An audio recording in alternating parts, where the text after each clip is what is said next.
what comes first when designing a frame? Like for you, the performance metrics, aero, stiffness, weight, or the story you want the bike to tell? Actually, for me, and I think every designer probably works in a different way. For me, it's always geometry. The geometry is the foundation and the basis of the quality of the ride. You could have the lightest bike, the stiffest bottom bracket, and all those other things that people talk about. But if the foundation of the frame, which is the geometry, isn't Hmm. well dialed, the bike is just not going to feel right when you're riding it. So, we developed back in 2017 when we started a way of putting our geometry where if you were to plot the stack and reach dimension on a chart, Hmm. is actually a straight linear line.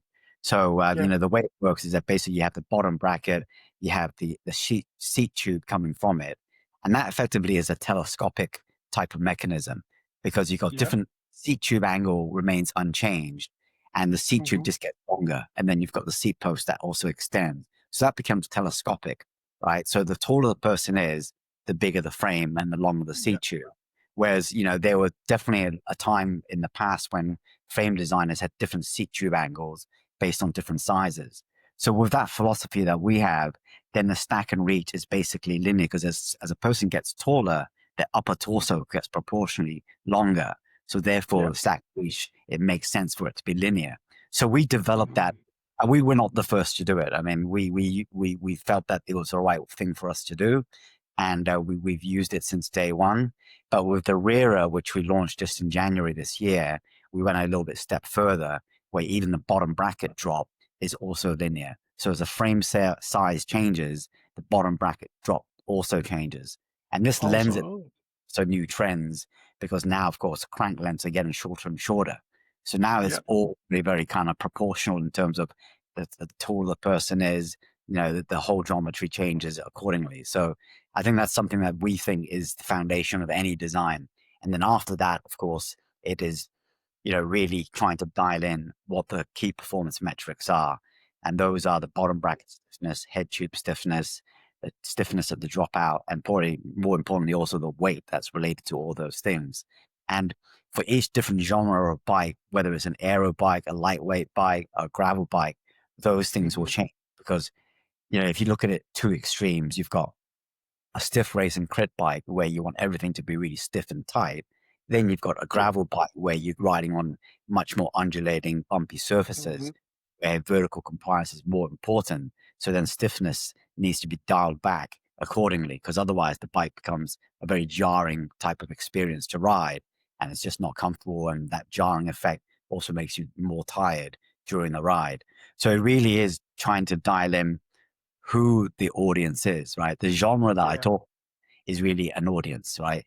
It's a person who's buying a specific bike for a specific reason. So maybe they live in a very flat area, rolling terrain. So an aero bike is more suited. Or maybe you live, in the French Alps where you like to go climbing every day. That's a slightly different bike as well. So geometry and those key metrics that we develop and use and evolve over time are the key components.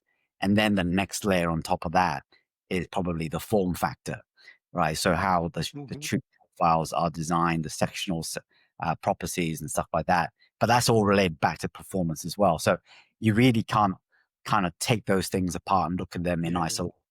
They're all really interconnected. And then the final layer, which is, I guess, the emotional part of it, is really the graphics. The way we want to present ourselves. And I've always been a kind of a designer which has had this idea that when you see a chapter two, it should be Hmm. instantly recognizable from a distance, right? So when you see somebody ride past on a chapter two, it's kind of like, wow, that's a chapter two. But the pleasure of owning one is when you get to see the details. So as a person that sees one riding past, or you're riding with a bunch of guys, then you see somebody on a chapter two, it's distinctive. It looks different. But as an owner, you get the opportunity to really explore that frame because it's in your hand the moment that you buy it. Hmm. And they have all these small little details on the inside, like underneath the crown of the fork, where it's not normally exposed. I mean, these small little details, small little graphics on the inside of the fork and the chain stays, and that's a very personal thing that only the owner gets to see. So it's really kind of a two-step thing. It's about what it looks like from a broader distance, but what it's looked like actually to own one. Two very different experiences.